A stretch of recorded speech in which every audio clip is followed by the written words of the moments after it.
आज की ये कहानी बहुत ही भावनात्मक और प्रेरणादायक है, जो ये दर्शाती है कि सच्चा प्रेम और ममता किसी भी बंधन का मोहताज नहीं होता। ये कहानी एक सौतेली माँ की है, जिसने अपनी सौतेली बेटी को जंगल में फेंक दिया ताकि जंगली जानवर उसे खा जाएं। लेकिन ईश्वर की मेहरबानी से उसे एक बेजुबान बंदरिया ने कैसे पाला, आइए देखते हैं ये खूबसूरत कहानी। दोस्तों, किसी गांव में एक किसान रहता था। उसकी शादी को कई साल हो चुके थे, लेकिन वह बेऔलाद था। फिर उस किसान ने संतान की इच्छा से दूसरी शादी की। कुछ महीनों बाद भगवान की कृपा से उसकी दूसरी पत्नी से एक बेटी पैदा हुई। बच्ची दिखने में बिल्कुल परी जैसी लगती थी। उस फूल सी बच्ची को पाकर किसान ने भगवान का धन्यवाद किया। वह और उसकी पत्नी अपनी बेटी के साथ बहुत खुश थे। किसान ने बड़े प्यार से अपनी बेटी का नाम परी रख दिया।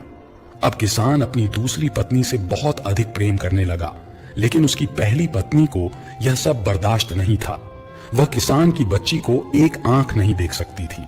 जब बच्ची कुछ महीनों की हुई और अपनी तोतली जुबान से किसान को पापा पापा कहकर पुकारने लगी, तो पहली पत्नी के सीने पर सांप लौटने लगा। इस तरह वह किसान की बेटी की दुश्मन बन गई। परी की माँ सारा दिन घर के कामकाज में व्यस्त रहती, जबकि किसान की पहली पत्नी खेतों में उसके साथ काम करवाती थी। एक दिन किसान की पहली पत्नी खेतों में सब्जियां तोड़ने जा रही थी। तभी उसने सोचा कि आज परी घर पर अकेली है, क्योंकि उसकी माँ दुकान से कुछ सामान लेने गई है। उसने इस मौके का फायदा उठाने का निर्णय लिया। वह परी को गोद में उठाकर खेतों में ले गई और सोचने लगी, अगर मैं इस लड़की को जंगल में छोड़ दूं तो इसे जंगली जानवर खा जाएंगे और मुझे इससे हमेशा के लिए छुटकारा मिल जाएगा। इस नापाक इरादे से वह किसान के खेतों से बहुत आगे एक घने जंगल में चली गई और बच्ची को जमीन पर फेंक दिया। फिर बिना पीछे देखे वहां से चली गई। उस निर्दयी औरत के दिल में जरा भी रहम नहीं आया। अब वह मासूम परी झाड़ियों में इधर उधर घूमने लगी। वह अभी ठीक से चल भी नहीं पाती थी, क्योंकि वह बहुत छोटी थी। मित्रों, कहते हैं कि बच्चा भगवान का रूप होता है। उसी तरह उस मासूम परी को भी अपने नफे नुकसान का कोई ज्ञान नहीं था। वह रोती रोती जंगल में ही सो गई।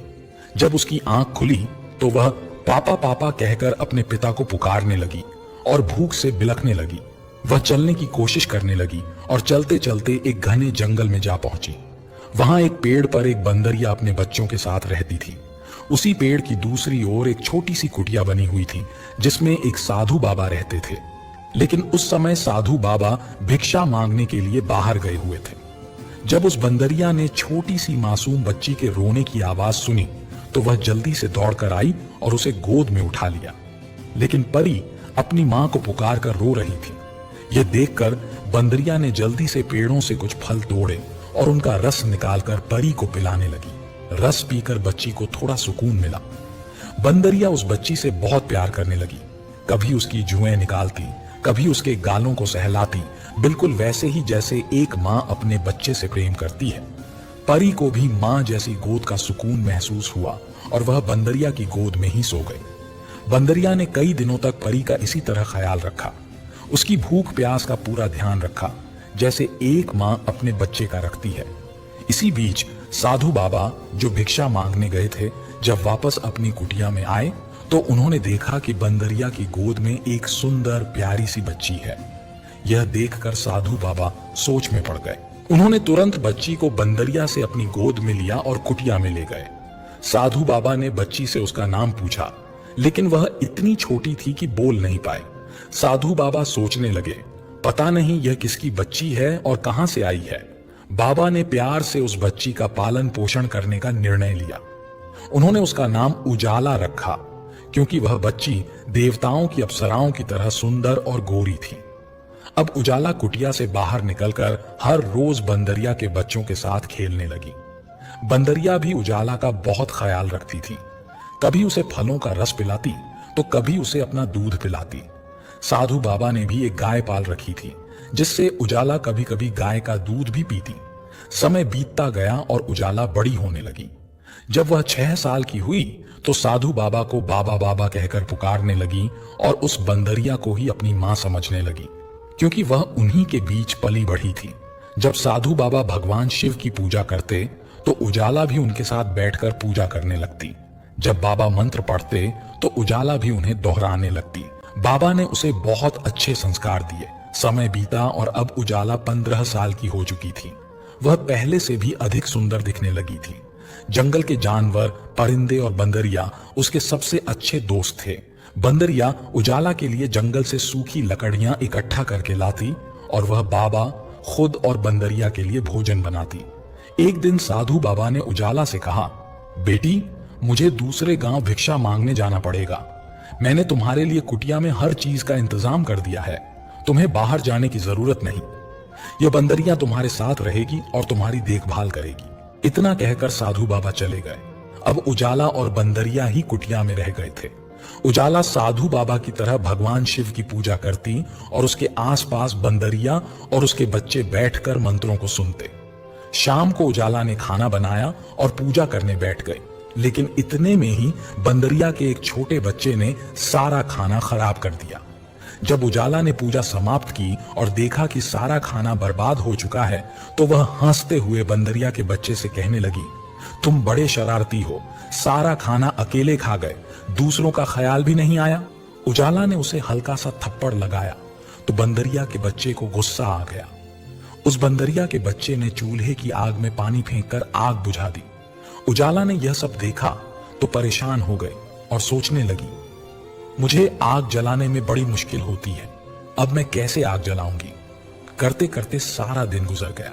अब उजाला खुद भी भूखी रही और बंदरिया व उसके बाकी बच्चों ने भी कुछ नहीं खाया। अब वह बंदरिया का बच्चा बड़ा पछताने लगा कि उसने आग क्यों बुझाई। इसी वजह से सबको भूखा रहना पड़ा। आखिरकार उजाला झोपड़ी से बाहर निकल आई। उसे एक दूसरी झोपड़ी के बाहर धुआं उठता दिखाई दिया तो वह उस धुएं को देखकर झोपड़ी के पास गई। जहां से धुआं निकल रहा था, उस कच्ची झोपड़ी के अंदर एक राक्षसी बुढ़िया थी। बुढ़िया का एक बेटा भी था जो बड़ा आदमखोर था। उसे इंसान की खुशबू आते ही फौरन पता चल जाता था। जब उस बुढ़िया ने उजाला को देखा तो उसके मुंह में पानी आ गया और वह ख्यालों में उजाला को खाने के बारे में सोचने लगी। काश इस वक्त मेरा बेटा घर पर मौजूद होता तो इस इंसानी लड़की को कभी ना जाने देता। अब उसने एक योजना बनाई। जब तक मेरा बेटा नहीं आता, मैं इस लड़की को बातों में लगाकर यहीं रोके रखूंगी। फिर वह बुढ़िया उजाला से कहने लगी, आओ बेटी, कैसे आना हुआ, तुम कौन हो और कहां से आई हो। उजाला कहने लगी, मैं अपने बाबा की लाडली बेटी हूं जो बहुत ही नेक है। इस वक्त वह दूर वाले गांव में भिक्षा मांगने गए हैं और मैं घर पर अकेली हूं। बंदरिया के शरारती बच्चे ने चूल्हे की आग बुझा दी। आप मुझे थोड़ी सी आग दे दें ताकि हम अपना खाना बना सकें। बुढ़िया कहने लगी, बेटी, आग तो तुम्हें मिल जाएगी, लेकिन बदले में तुझे मेरा भी एक काम करना होगा। मैं बूढ़ी औरत हूं और मुझसे घर का काम बहुत मुश्किल से होता है। मेरा बेटा आने वाला है, उसे बहुत भूख लगी होगी। दूसरी ओर बाजरे के दाने पड़े हैं, तुम उन्हें चक्की में पीसकर आटा बना दो। उजाला ने जल्दी से बाजरा पीस दिया और बुढ़िया के पास आई। वह कहने लगी, अम्मा, मैंने आटा पीस दिया, अब जल्दी से मुझे आग दे दो ताकि मैं अपने घर चली जाऊं। बुढ़िया कहने लगी, बच्ची, तुम कितनी अच्छी हो और देखो ना, मेरा घर कितना गंदा हो रहा है। मेरी हड्डियों में इतनी जान नहीं कि मैं घर साफ कर सकूं। तुम तो जवान और समझदार हो, मेरे घर की थोड़ी सफाई कर दो। उजाला ने तुरंत झाड़ू पकड़ा और जल्दी से पूरे घर की सफाई कर दी। लेकिन वह बुढ़िया बार बार बाहर का रास्ता देख रही थी और दिल ही दिल में सोच रही थी, आखिर मेरा बेटा आज जल्दी घर क्यों नहीं आ रहा। पता नहीं क्यों वह आज देर कर रहा है। अब मैं और कितने बहाने इस लड़की के आगे लगाऊं। इतने में उजाला फिर बुढ़िया के पास आई और कहने लगी, अम्मा, मैंने तुम्हारे घर के सारे काम कर दिए, अब तो मुझे आग दे दो ताकि मैं अपने घर चली जाऊं। बुढ़िया कहने लगी, बेटी, वाकई तूने सारा काम कर दिया, बस मेरा एक और काम कर दो। पास वाले कुएं से मेरे लिए थोड़ा सा पानी ले आओ। उजाला ने जल्दी से घड़ा पकड़ा और कुएं से पानी भरकर ले आई। अब वह बुढ़िया से कहने लगी, अम्मा, अब तो मैं घर जाकर ही रहूंगी क्योंकि मुझे बहुत देर हो गई है। आपने मुझे आग नहीं देनी तो मत दें। बुढ़िया कहने लगी, बेटी, कैसी बातें कर रही हो, तुम तो बहुत अच्छी हो। यह लो आग और एक मुट्ठी बाजरा भी ले जाओ। जाते हुए जहां जहां से गुजरो वहां वहां यह बाजरा छींट देना। उजाला ने फिर ऐसा ही किया। चलते चलते वह रास्ते से आ गई। अब उजाला ने जल्दी से आग जलाई और झट से खाना बना लिया। सबसे पहले उसने बंदरिया और उसके बच्चों को खाना दिया, इसके बाद खुद भी खाया। उजाला को घर आए हुए कुछ ही देर हुई थी कि इधर उस बुढ़िया का आदमखोर बेटा भी घर आ गया। बुढ़िया फौरन अपने बेटे को डांटने लगी और कहने लगी, आज तुम कहां चले गए थे? इतनी देर लगा दी। इतना अच्छा खासा शिकार हमारे घर खुद चलकर आया था, अब वह वापस चला गया। मैंने उसे कुछ बाजरे के दाने दिए थे। अब तुम्हें एक ही तरह से उस लड़की का शिकार मिल सकता है। जहां जहां ये बाजरे के दाने बिखरे हुए हैं, उन्हीं के पीछे पीछे चले जाओ। अब बुढ़िया का आदमखोर बेटा दानों के पीछे पीछे चलने लगा। वह दाने एक जंगल के पास, एक पेड़ के पास खत्म हो गए। उसने इधर उधर नजर दौड़ाई तो उसे एक कुटिया नजर आई। उसने कुटिया का दरवाजा जोर से खटखटाया और कहने लगा, बेटी दरवाजा खोलो, मैं तुम्हारा बाबा हूं और देखो मैं तुम्हारे लिए क्या क्या लेकर आया हूं। लेकिन उजाला तो खाना खाकर सो गई थी। उसे दरवाजे की खटखटाहट की जरा भी आवाज नहीं आई। अब उस आदमखोर को बड़ा गुस्सा आया और वह गुस्से में दरवाजा पटक पटक कर तोड़ने लगा, मगर वह नाकाम रहा, क्योंकि उस कुटिया के दरवाजे लोहे की सीखों से मजबूत बने हुए थे। यहां तक कि उस आदमखोर की एक उंगली टूटकर लोहे की सलाखों में फंस गई और वह उंगली किसी जंगली जानवर जैसी लग रही थी। अब वह नाकाम होकर चला गया। सुबह हुई। उजाला ने जब कुटिया का दरवाजा खोला तो उस आदमखोर की कटी हुई उंगली का नाखून उजाला के हाथ में चुभ गया। उजाला दर्द से चिल्लाने लगी। धीरे धीरे उस नाखून का जहर उजाला के पूरे शरीर में फैल गया और वह बेहोश होकर वहीं गिर पड़ी। अब बंदरिया और उसके बच्चे उसके इर्द गिर्द बैठकर रोने लगे। बंदरिया कभी उसका सिर दबाती, कभी उसके पांव की मालिश करती, लेकिन उजाला नहीं उठी। इतने में बाहर घोड़े पर सवार कुछ लोग आए। उनमें एक राजा था और बाकी उसके मंत्री और दरबारी थे। वे शिकार करने निकले थे। राजा ने अपने मंत्री को हुक्म दिया, यहीं पर अब खेमा लगाया जाए। राजा की नजर जब झोपड़ी पर पड़ी तो उसने मंत्री से कहा, इसके अंदर जाकर तो देखो, यह झोपड़ी अंदर से कैसी है। जब राजा का मंत्री झोपड़ी के अंदर गया तो झट से बाहर आ गया। राजा ने पूछा, क्या हुआ? मंत्री ने बताया, झोपड़ी का दरवाजा तो पहले ही खुला हुआ था और अंदर एक बहुत ही खूबसूरत लड़की बेहोश पड़ी हुई है। उसके पास एक बंदरिया बैठी हुई है जो रो रही है। राजा यह सुनकर बड़ा हैरान हुआ और उसे दिलचस्पी हुई कि वह खुद अंदर जाकर देखे कि आखिर मामला क्या है। राजा ने मंत्री को हुक्म दिया, उस लड़की को झोपड़ी से बाहर निकाला जाए। जब उस लड़की को बाहर निकाला गया तो राजा ने लड़की के सीने के पास अपना कान लगाकर सुना। उसे पता चला कि अभी भी उसकी सांसें चल रही हैं और लड़की बहुत खूबसूरत है। फिर राजा की निगाह उस लड़की की हथेली पर पड़ी तो उसने देखा कि उसके हाथ में एक खतरनाक नाखून चुभा हुआ था। जैसे ही उस लड़की की हथेली से नाखून को निकाला गया, वह लड़की तुरंत उठकर बैठ गई। राजा ने कहा, मैं इस राज्य का राजा हूं और मैंने तुम्हारी जान बचाई है।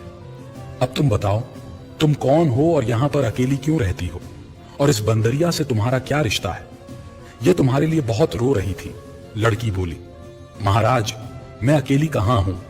मैं एक साधु बाबा की बेटी हूं और यह बंदरिया मेरे बचपन की साथी है। मेरे बाबा भिक्षा मांगने गांव गए हुए हैं, वे बहुत जल्द वापस आ जाएंगे। राजा कहने लगा, तुम तो हद से ज्यादा खूबसूरत हो। अगर तुम चाहो तो मैं तुम्हें अपने महल ले जा सकता हूं और तुम्हारे बाबा को भी हम उधर ही बुला लेंगे। इस बंदरिया के लिए भी शानदार कुटिया का इंतजाम कर देंगे। बस तुम मेरे साथ चलो, क्योंकि एक लड़की का जंगल में अकेले रहना उचित नहीं है। उजाला मान गई। जब राजा उजाला और उसकी साथी बंदरिया को लेकर महल पहुंचा तो राजा की मां कहने लगी, बेटा, तुम इस लड़की को किस रिश्ते से यहां लेकर आए हो? ऐसे तो लोग बातें करेंगे। तुम ऐसा करो, इसके साथ विवाह कर लो। इससे इस लड़की की इज्जत और मान सम्मान भी बच जाएगा। फिर चंद ही दिनों में उजाला के साथ राजा ने विवाह कर लिया। अब उजाला राजा की रानी बन गई थी। उस राजा की पहले भी एक रानी मौजूद थी। राजा को उजाला से बहुत मोहब्बत हो गई और वह उसका बहुत ख्याल रखने लगा। उसने उसकी देखभाल के लिए एक दासी भी रख दी। वह दासी बूढ़ी थी जो उजाला को बहुत अच्छी लगती थी, क्योंकि वह उसे बेटियों की तरह प्यार देती थी।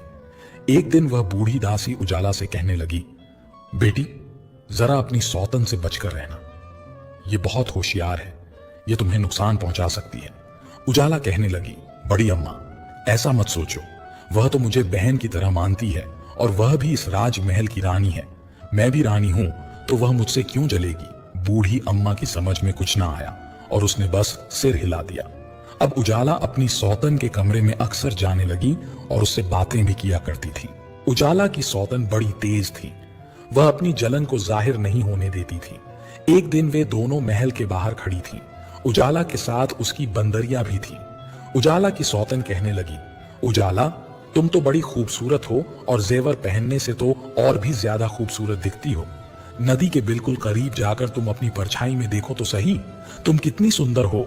उजाला अपनी सौतन के साथ चलने लगी तो बंदरिया ने उसकी साड़ी के पल्लू को पकड़कर उसे खींचने की कोशिश की, जैसे वह उसे रोकना चाहती थी। लेकिन उजाला को उसकी इस हरकत पर गुस्सा आया। उसने बंदरिया को झटक दिया और कहने लगी, क्या मसला है, कभी तो मेरा पीछा छोड़ दिया करो। फिर दोनों नदी किनारे चलने लगी। उजाला अब नदी के पानी के बिल्कुल सामने खड़ी होकर खुद को देखकर खुश हो रही थी। इतने में उजाला की सौतन ने उसे अचानक नदी के पानी में धक्का दे दिया। उजाला को तैरना नहीं आता था। वह चिल्लाने लगी, मगर उसकी सौतन वहां से भागकर अपने राजमहल में चली गई। जब राजा वापस आया तो उसने उजाला को ढूंढना शुरू किया। जब उसे उजाला कहीं नजर नहीं आई तो वह अपनी बड़ी रानी के कक्ष में गया और पूछने लगा, मेरी उजाला कहां है? मुझे लगता है कि तुमने उसे कोई नुकसान पहुंचा दिया। रानी कहने लगी, महाराज, मैंने उसका कोई नुकसान नहीं किया। जरूर इस बंदरिया ने ही उजाला के साथ कुछ किया होगा, क्योंकि यह हर वक्त उसके साथ ही चिपकी रहती थी। राजा को उस बंदरिया पर बहुत गुस्सा आया और उसने अपने मंत्री को आदेश दिया कि उसे जंजीरों में जकड़कर एक कमरे में बंद कर दिया जाए। लेकिन राजा को कहीं भी सुकून नहीं मिल रहा था। वह पागलों की तरह उजाला को ढूंढता फिरता, न खाता था न पीता था और खुद को कमरे में कैद कर लिया था। एक दिन राजा का गुजरना उस नदी किनारे से हुआ जहां एक कमल का फूल खिला हुआ था। राजा की नजर जब उस फूल पर पड़ी तो उसे उसमें भी उजाला का चेहरा नजर आने लगा। जब राजा उस फूल के करीब गया तो उस फूल ने झुककर राजा को राम राम किया। राजा फूल से कहने लगा, क्यों तुम मुझे मेरी उजाला की याद दिला रहे हो? वह भी तुम्हारी तरह ही खूबसूरत और नाजुक थी, पता नहीं कहां चली गई। अब राजा अपना दिल लगाने के लिए अक्सर उस नदी के पास बैठने लगा और उस फूल से बातें करने लगा। बड़ी रानी को जब यह शक हुआ तो वह एक बार फिर गुस्से में आ गई। उसने एक सैनिक को बुलाकर हुक्म दिया, जो नदी के बीच बड़ा सा फूल खिला हुआ है उसे तुम जड़ से काट डालो। सैनिक ने वैसा ही किया। जब अगले दिन राजा नदी किनारे पहुंचा तो उसे वह फूल नजर नहीं आया, क्योंकि सैनिक ने उसे जड़ों से निकालकर एक ओर फेंक दिया था। लेकिन उसी जगह एक सेब का पौधा उग आया था। वह पौधा बहुत सुंदर था और उस पर छोटे छोटे खूबसूरत फूल खिले हुए थे। फिर अचानक उस पर एक बहुत बड़ा सेब लग गया, जो आम सेबों से कहीं बड़ा था। लोग दूर दूर से उस सेब को देखने आने लगे, मगर उसे कोई तोड़ नहीं सकता था, क्योंकि वह राजा के इलाके में था। इधर किसान ने अपनी पहली पत्नी को घर से निकाल दिया था। किसान और उसकी पत्नी ने बड़े प्यार से अपनी बेटी का नाम परी रखा था, तो वे परी की याद में हर वक्त रोते रहते थे। अब उनको भगवान ने बेटा भी दे दिया था, फिर भी उन्हें परी की बहुत याद आती थी। एक दिन किसान की पत्नी खेतों में जा रही थी। थकावट महसूस हुई तो उसने सोचा, इस पेड़ के नीचे लेटकर थोड़ा आराम कर लेती हूं। किसान की पत्नी के हाथ में जो टोकरी थी उसे एक साइड पर रख दिया और वहीं पर लेट गई। जब उसकी आंख लगी तो वह बड़ा सा सेब टूटकर उस टोकरी में गिर गया। जब वह उठी तो परेशान हो गई। वह सोचने लगी, हे भगवान, अब मैं क्या करूं? अगर किसी ने देख लिया कि सेब टोकरी में गिरा पड़ा है तो वे मुझे चोर समझेंगे और राजा मुझे कैद करवा देगा। अब उसने सोचा, मुझे तुरंत घर चलना चाहिए। उसने टोकरी वैसे ही उठाई और अपनी साड़ी के पल्लू से ढककर फौरन घर आ गई। घर आकर उसने अपने पति से कहा, आज मैं आपको बताऊंगी कि मुझे क्या मिला है। किसान बोला, हाँ बताओ, क्या लेकर आई हो? फिर किसान की पत्नी ने सारी कहानी किसान को बताई और फौरन टोकरी पर से कपड़ा हटाया। लेकिन वहां सेब मौजूद नहीं था, बल्कि सेब की जगह एक नन्ही मुन्नी बच्ची थी। यह देखकर वे दोनों पति पत्नी बड़े खुश हुए। किसान की पत्नी ने जल्दी जल्दी बच्ची को टोकरी से निकाला और कहने लगी, इतनी खूबसूरत बच्ची है, मैं इसकी जरूर परवरिश करूंगी। जब उसने बच्ची को उठाकर एक जगह बिठाया तो वह देखते ही देखते एक जवान लड़की बन गई। इधर साधु बाबा जब अपनी कुटिया में आए तो देखा कि न वहां उजाला थी और न ही उसकी बंदरिया मौजूद थी। अब तो साधु बाबा पागलों की तरह पूरे जंगल में अपनी उजाला को ढूंढने लगे, क्योंकि उन्होंने उजाला को बड़े लाड़ प्यार से पाला था। लेकिन उजाला उन्हें कहीं नजर नहीं आई। फिर वे बाबा अपनी बेटी की तलाश करते करते राजा के महल में पहुंच गए। राजा की नजर जब उस साधु बाबा पर पड़ी तो वह फौरन उठकर खड़ा हो गया और कहने लगा, बाबा कहिए, आपका यहां कैसे आना हुआ? फिर साधु बाबा ने सारा माजरा सुनाया। मैं अपनी बेटी को जंगल में एक बंदरिया की हिफाजत में छोड़कर खुद बाहर चला गया था, लेकिन जब वापस आया तो मेरी बेटी वहां मौजूद नहीं थी। यह सुनकर राजा आश्चर्य में पड़ गया, क्योंकि अब उसे मालूम हो चुका था कि उजाला उसी साधु बाबा की बेटी थी। फिर राजा ने बाबा को अपना सारा हाल बताया। साधु बाबा हैरान हो गए और कहने लगे, मेरी बेटी उजाला मर नहीं सकती, क्योंकि मैंने उसे ऐसी तंत्र मंत्र और विद्याएं सिखाई थी कि वह अपनी खुद की हिफाजत कर सके। कोई भी शैतानी ताकत उसे नुकसान नहीं पहुंचा सकती। अगर कोई उसे नुकसान पहुंचाने में कामयाब हो भी गया तो भी मेरी बेटी बचकर सामने आ जाएगी, किसी इंसान की सूरत में या फिर किसी फल की सूरत में। जब तक यमराज का हुक्म न हो कोई भी मेरी बेटी को मार नहीं सकता। राजा ने फिर साधु बाबा को पूरी हकीकत बताई। वह मेरी पत्नी थी और मैं उसे अपनी पटरानी बना चुका हूं। अब वह मुझसे बिछड़ चुकी है। साधु बाबा ने राजा से कहा, पता नहीं मेरी बेटी की किस्मत में क्या लिखा है। पहले वह अपने माँ बाप से बिछड़ी, जवान होने के बाद जहां उसने पनाह ली वहां अपने बाबा से बिछड़ गई, अब अपने पति से भी बिछड़ गई। अब मेरा मालिक ही जानता है कि इसमें उस बच्ची की क्या गलती है। राजा ने साधु बाबा को एक कमरा दिया जहां वे अपनी तंत्र मंत्र शक्तियों से देख सकते थे।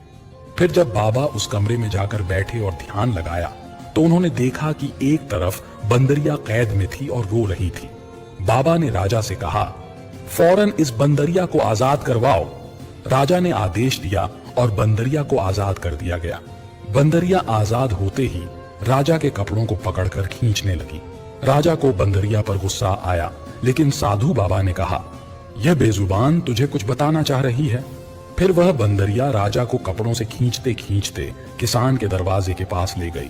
किसान के दरवाजे के पास पानी का एक कुआं था जहां एक लड़की पानी भर रही थी।